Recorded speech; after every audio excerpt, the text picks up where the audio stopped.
Hey everyone, and welcome to Earnings Cheat Sheet for Friday, April 18th.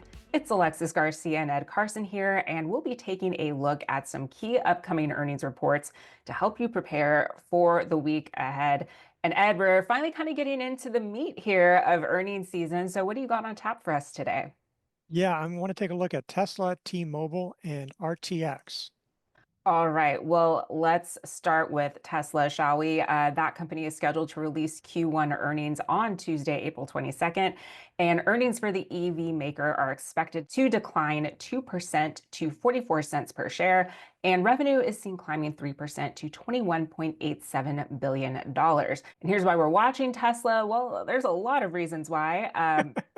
But we'll want to see any updates or details on the June robotaxi launch or any details on the upcoming affordable vehicle. We'll also want to know if Tesla will still see EV delivery growth in 2025. We also want to know how Tesla Energy is doing and how it will handle the 145% tariff on Chinese batteries. At least that's the amount now as of April 16th, Ed. So 2025 has been a bumpy road for Tesla, Ed. Of course, Elon Musk and his involvement in Doge has created what analysts are calling a brand crisis for the EV maker. Q1 deliveries were worse than expected and the worst showing for the company in more than 2 years. And I guess the good news, Ed, is that the EV giant is widely considered by analysts to be the least affected by these Trump auto tariffs because they have existing U.S. supply and manufacturing chains. But tell me, what's on your radar here with Tesla? There's a lot to get through here. A lot to get through. Yeah, at the Q3 earnings call, they were talking about 20 to 30% delivery growth in 2025. On the Q4 call, it's like, well, maybe we'll get a little. And now I'd say the expectations, while the official consensus is that you'll have a growth, I think the more recent estimates are now pointing towards a decline. So are they going to give any signal there? Yeah, earnings estimates can just slide. It may be worse than that number you were giving because some of the more recent analysts. But that isn't really what people are doing. That's not what's been driving it. That's not why it still has a really high valuation. It really is a lot of these moonshots, especially self-driving. I mean, that is just it.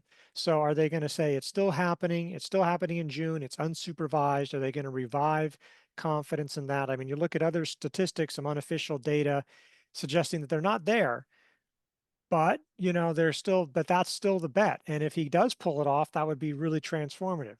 The affordable vehicle, I mean, there'd been a lot of speculation last year. Oh, it's going to be this, it's going to be that. But now it feels like it sounds, there's a lot of reports that it's just going to be sort of like a Model Y that has a lot less stuff, cloth seats, maybe, smaller battery, who knows? That probably wouldn't excite people. So those are all things out there. Yeah, it's a wild ride, and you can expect a lot of interest. And one more thing would be is like is Elon Musk going to give any clarity on is he stepping away from Doge? Which I don't know if that would have a big impact on the brand anytime soon. There's real brand damage in the U.S. and Europe, but we'll see. All right, Ed. Well, let's go ahead and take a look at the chart because as we can see, Tesla stock has been in a downtrend for most of the year.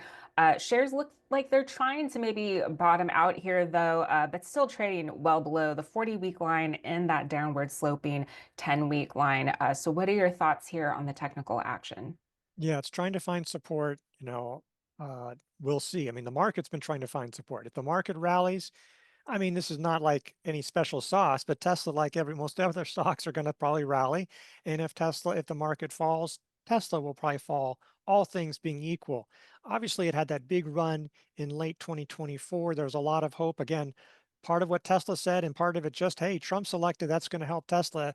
A lot of those things Tesla said didn't pan out. And I think that generally people would say, certainly in the short run, maybe in the long run, that Elon Musk's association with the Trump administration has been a negative, not a positive. Now, regardless of whether you think what he did, it's that, but just saying that as a practical matter for the customers, it's not helping Tesla.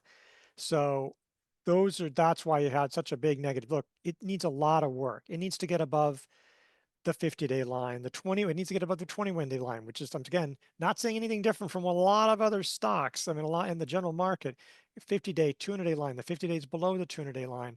It needs to get well above those levels, like get closer to 400, maybe then pause and form a handle.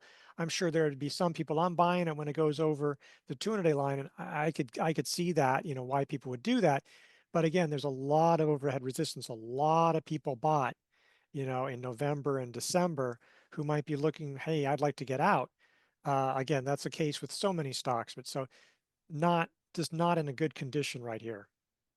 And I'm going to switch back to the weekly, Ed, but talk to me about the fundamental picture here because, the last couple quarters, we've seen decelerating growth, but, it seems like maybe the fundamental picture here is deteriorating a bit. It's not great. And I think that the last quarter, they only had a Bitcoin. It was because of a Bitcoin unrealized gain. So they owned some Bitcoin. Bitcoin went up, but from an operating basis, earnings were down actually pretty significantly. So it was not a good quarter. And they still miss views even by this surprise addition. They've had declining earnings for the past 2 years that barring some things, it sort of feels like again, it seems like earnings are likely to fall this year. And then you have to look ahead. I know there's a big bump.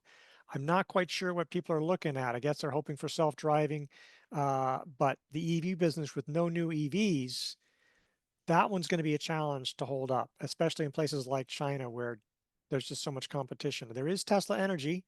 uh, I'll be honest, and I had told to you that the tariff is 145% of those batteries. I'm not 100% sure about that. I'm so confused by so many tariff rules, It's but changing every day. it's changing every day, and so I don't know, but it is a big deal for that because Tesla Energy has been a pretty profitable business recently, and so if going forward they have to pay, even if it's just 45%, that'd be an enormous charge on there. So that's going to be an issue. We'll see if the margins have continued to fall in Q1, but yeah, I think that that would be like the one real tangible part of their business that you'd say, hey, this is growing, this is doing reasonably well, and then the question is, will that continue? Given the tariff situation. So that's one of the things that people will be looking at. Yeah, but the fundamentals have been fairly weak. It's not quite clear what turns that around, especially on the EV side, what is on their pipeline if they don't achieve self-driving. And Ed, we saw that robotaxi event. Robots were also part of it. A bunch of Optimus robots were there on stage. Has that just completely gone away from the conversation at this point? Because we've seen robotics really emerge as this buzzy thing now in the tech world. NVIDIA's got their own initiative. But what's the deal there, and any news on that front? That's another thing, and it's just something that's further out. I think that I think that some of the vibe on that, if self-driving gets pushed back, people will start recalibrating. Well, wait a second, that's right. Doesn't Tesla always often miss deadlines? So when they say 2026 for the Optimus robot, is that 2028? And I'm still not convinced. I'm not sure like that humanoid robots have a real big role to play in manufacturing or warehouses versus task specific robots of any kind, not just Optimus. There's plenty of others that are doing things and some of it look cool, but it just doesn't seem like I'm still not convinced that that's better. And so I'm not sure if there's that plastic pal that you want to be with to sort of quote Hitchhiker's Guide to the Galaxy if you want one in your home. But I'm not sure again, unless it's mass production, if you can really get those costs down. If you're only making a few thousand, is that a $200,000 toy that has trouble with stairs? Like do you I don't know. So I mean again, but we'll see. That is another thing out there. All right, Ed. Well, we know Tesla is reporting next week, but I would be remiss if I didn't point out that their China rival BYD also has earnings on April 23rd. So let's go ahead and take a look at this chart. We're still on the weekly here. Uh, in a little bit better shape than Tesla. We saw this breakout back in February, the week ending February 7th. It's below this 10-week line. But we've seen some choppy market action here over the past couple months. That's reflected in the chart. But give me your thoughts with BYD here compared to how Tesla is performing. It's growing. It's got a lot of growth drivers, fast charging, expanding markets, overseas plants. There's a lot of reasons to be positive about that. They actually gave preliminary net income that was, there's only one estimate, I think, in FactSet. So it's suggesting, so they're probably going to report like right a day or two after Tesla. So it'll be interesting. But their net income was that they were suggesting for Q1 was up basically 100%. There was a range. So they might be beating that. So that would be interesting. It's possible, highly unlikely, but possible that BYD's net income would top Tesla's in Q1, which would be another big marker. BYD has been passing Tesla on a number of metrics. So this one is not really in great shape, and there's so many things. There's the tariffs, which don't directly affect BYD, but it's China, the world. I mean, you can see the volatility, and part of that's on upswings in China, not just BYD, but just things up and down. So a lot of reasons to be cautious about any China stock. It's a high IRS stock, so you want to be paying attention to it, but it's a difficult environment to be messing with this one. All right, so buyer beware there. And let's move on to the next name on our list, which is T-Mobile USA. That company is scheduled to report Q1 earnings on Thursday, April 24th. Earnings are expected to rise 23.5% to 247 per share, and revenue is essentially flat, or you could say fractionally lower, at $1.17 billion. And here's why we're watching T-Mobile. We'll be paying attention to comments on the outlook for convergence as a marketing strategy. AT&T and Verizon are all in on convergence. If you're wondering what convergence means, we're talking about fiber, broadband, and wireless service packaged together. AT&T and Verizon, as we said, all in on that. T-Mobile, not so much, Ed. But the company had strong Q4 earnings results, had record-breaking customer numbers in both post and prepaid services. So talk to me about T-Mobile and why it's on your radar this week. Look, I mean, it's a growth stock, really. I mean, whereas AT&T and Verizon are more like, more of a dividend player and with sort of flat results, but it's been doing very well. It's been doing very well, especially on the earnings front. And the stock has been performing well. So there's just reasons to like this one. It's a defensive growth. I mean, people are still going to keep their wireless plans. I mean, if that's and like when we talk about Netflix and Spotify wireless plans. I mean, obviously a recession wouldn't be good for them, but you'd have to figure this is a fairly defensive environment, for that. So when you think about that, uh, want to see how this is, doing. This is one of the strengths of the market, and so definitely people should be paying attention to it. And we're taking a look at the daily chart at technically in a flat base with a 276.49 buy point. Our S line also hitting new highs here as the right side of that base forms. But talk to me about this chart and what's catching your attention. Look, I mean, the relative strength line is basically at highs. It's holding up. It's above. I mean, again, even here, we're starting to see stocks that are struggling to hold their 50-day lines, and the relative strength line is hitting highs. I mean, that shows you the kind of market we're in. When the market sells off, it's still going to be a struggle. It's not safe. It's safer. There's a difference. It's like how close to the earthquake epicenter do you want to be? It's still not safe when you're a few miles away. It's tried to break out or try to make some aggressive moves the last few weeks, and it's just struggled to do it. But you definitely want to be paying attention to it. It wouldn't take much if the market rallied. This could easily be flashing a buy signal within a day or two. So a lot to like. And you look at those fundamentals. I mean, that may slow, but you look accelerating earnings and revenue growth for several quarters. Really impressive to see.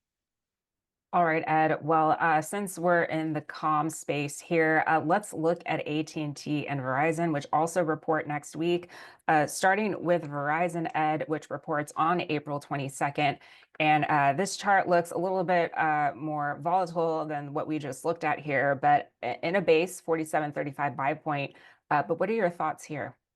Yeah, it was doing very well. Broke out a couple months ago, and then there was some kind of a conference event, and they made some comments about the business, and investors didn't like that. So, but you can see it's much choppier, but it's doing relatively well. It's again there. It's like there's your superhero, and then your sidekicks. It's nice to have sidekicks around, if nothing else. So even if this is not the lead, and Verizon and AT&T both pay pretty good dividends, T-Mobile not as much. So that is something that is in their favor. All right, let's look at AT&T really quickly. They report April 23rd. Again, this one looking pretty good as well, holding at that 21-day line. RS rating looking pretty strong too, but coming back here after a little dip. But what are your thoughts here? Yeah, holding up pretty well. I mean, T-Mobile has a real base. This one doesn't really. And while it has a nice relative strength here, it doesn't have that track record where T-Mobile is more uptrend over time. This is more short term, and there's a good chance that if the market normalized again, that this would not lead. once again, but it's still acting very well. All right, well, let's move on to RTX, formerly known as Raytheon Technologies, which reports earnings on Tuesday, April 22nd. The defense contractor is expected to see Q1 earnings up 1% to 135 per share, and analysts expect revenue to climb 3% to $19.81 billion. And here's why we're watching RTX. We'll be curious to know how RTX is navigating the tariff trade war in terms of component costs, if there's any concerns about lost overseas sales, and we'll also be on the lookout for any comments about US defense spending. It seems like those Doge fears of big cuts, at least when it comes to defense, have maybe faded here. But as you know, Ed, things are always in flux with this administration. And in Q4, RTX saw strong growth amid those supply chain challenges with structural castings and isothermal forgings. And they also reported a record backlog of 218 billion, which means there's pretty strong customer demand there, Ed. So tell me your thoughts on RTX and why they're here on your list. Well, they're doing very well, and they're one of many defense names and aerospace names that's reporting next week. RTX, it does a lot of civilian stuff too. There's Pratt and Whitney jet engines that they make that sort of compete with General Electric engines. So they're one of the big along with Rolls-Royce, some of the big jet engine makers. This one has reasonably strong growth. Not great growth, but solid. Whereas some other defense names, it's really sideways. So nice to see that. And it's just showing some strength. And I think we want to see that news from them and some of their other peers. Yeah, is defense spending looking to be strong? Maybe overseas they can get growth. I mean, maybe with Germany and some others like ramping up defense spending, maybe that'll be a positive. It doesn't have to be a negative. So I think people really want to get a look and see how things are going from the industry, from RTX and its peers. All right, Ed, well, we're here on the daily chart with RTX, technically in a buy zone after this breakout from a cut base back here on January 28th. But again, we saw some really choppy action here, but holding at the 50-day line. So what are your thoughts with RTX? Yeah, I think it would be better if it formed a new base. It's sort of questionable if that old buy point is still valid given that sharp drop and closing below the sell zone. It didn't just sometimes where you drop just down intraday and come back on a terrible market day, you go, oh, okay, I'm going to forgive it. But that's a little bit tougher. But it wouldn't take too long. I suppose if there was a really strong move off the 50-day line, that especially breaking a trend line and emerging consolidation. So essentially, you'd be treating that my point is valid, even if it's not valid.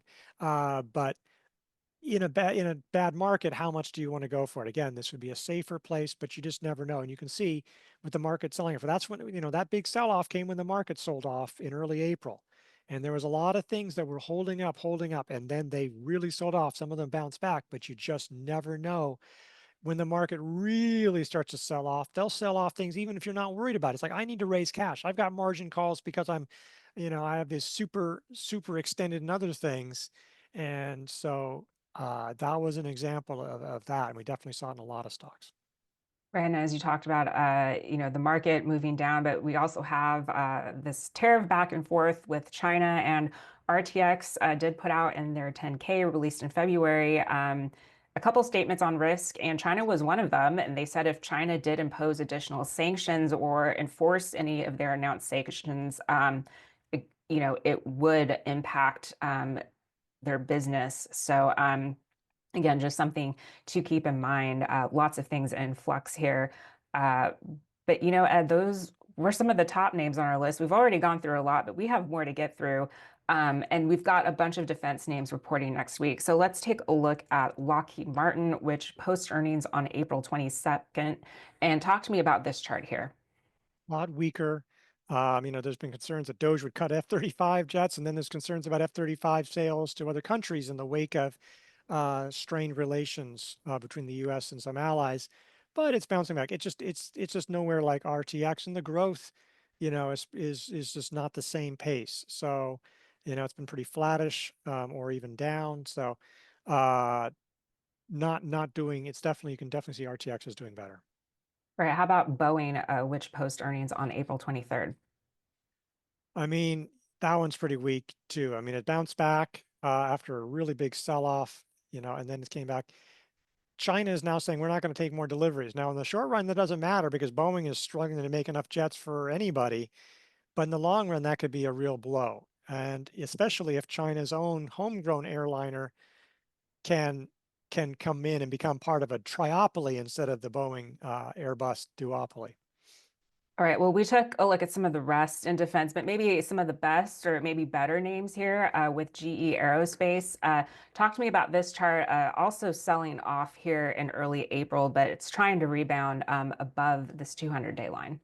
Yeah, probably needs to form a new base. Definitely want to see it above the 50-day line. It has decent growth, but yeah, that technical action wasn't great. There were definitely some other names that held up better. All right, let's take a look at GE Verona. They also report next week on the 23rd, and this one again, looking for support at the 50-day line. It'll be interesting to see what they say about power demand. I mean, because there was this thought that there was going to be unlimited demand for power, and that was putting prices way up there. If AI data centers are being canceled, and some of them seem to have been canceled or pushed back, well, we'll see. I mean, honestly, we'll see that though. I think it'll be very interesting. We actually don't have some of those tech giants yet. So what GE Vernova has to say, I mean, and they're part of that, so what they have to say about power demand, I think will be really interesting. All right, well, why don't we take a look at an insurance company here, Aon, which is scheduled to report April 25th, technically in a flat base for 1297 buy point. What are your thoughts here? Again, look, here's a great example of a defensive name, defensive growth holding up, and then wham. I mean, it's trying to bounce back, but again, there was another sell-off recently, so the market came down. So it resists it, and it's not going to fall as much as some other names, but if the market sells off, it's not going to do great. The business is still doing pretty well, uh, and the relative strength line is still pretty close to highs. It just needs to get back above the 50-day line, back above the 400 level. Then it would look pretty interesting. But again, it's just the market has to be, you have to recognize the market conditions. And let's jump over to Fiserv, the payments and financial services tech provider, has earnings on April 24th. What do you see here with Fiserv, Ed? It's a little bit like Aon in the sense it was sort of holding up there and then sold off. I mean, maybe not quite as strong as Aon. This is a giant payments firm, gets above 220, 227. I mean, there's a lot of resistance before the left-hand side. We'll have some of the other traditional payment stocks that are doing okay, but look like this, sort of like Visa and MasterCard in the coming weeks. So it'll be nice to see how this one does. Again, so many things, they look broken even if they have relative strength lines near highs. It's just that kind of environment. All right, let's take a look at CME, sticking in that financial theme there. They report on April 23rd. This one holding up pretty well. Again, we can see that sell-off, but rebounding off of the 50-day line and above this 21-day moving average. Yeah, one could suspect that we'll have strong earnings, or at least a strong earnings for Q2 because of all the volatility. So we're seeing a lot of the exchanges do well because all this trading that's been going on, well, that's how they make their business. So that's been pretty positive. I don't really see an entry for this stock, but still doing really well. All right, and how about we look at industrials with Caterpillar? They report on April 24th, and probably earnings, not so much about the chart here, but what they'll say on the call. So what are your thoughts with Caterpillar? Yeah, it's sort of a bellwether for a lot of like real economy stuff. And it's like, okay, to what extent, I mean, are they seeing with construction and with mining? Are we seeing our company, are their customers delaying, or canceling purchases of equipment? Or I think that'll be really interesting to see what they have to say about the global economic activity, because not just in the US, but there's around the world. And I think obviously this has been selling off in part because of those concerns that we're going to see, you know, a lot slower activity, at least in the short to midterm. And let's wrap with ServiceNow, which is scheduled to report April 23rd. Kind of the same idea here, Ed. Not really a chart of a stock we want to be buying, but we'll be interested to hear their comments on earnings. So, what are your thoughts here? Well, this was a great example with that last quarter. Everything can be looking fine, and then come earnings. I mean, this was doing great. It was leading, and then ever since earnings, and it just hasn't. Yeah, people wanted to see like, what's the health of the software industry? What about AI utilization? Is that picking up? ServiceNow is also a big, they have a lot of government contracts. So there was concerns that maybe Doge or other things would affect that or not. So is that something that they're noticing? Is that not? So there's a lot of things that ServiceNow have to say, but yeah, this one needs a lot of repair work. All right, Ed. Well, that was a lot of ground to cover today, and I really thank you for your analysis. And that wraps it up for this episode of Earnings Cheat Sheet. If you want even more market analysis, tune in to Stock Market Today with Alyssa Quorum.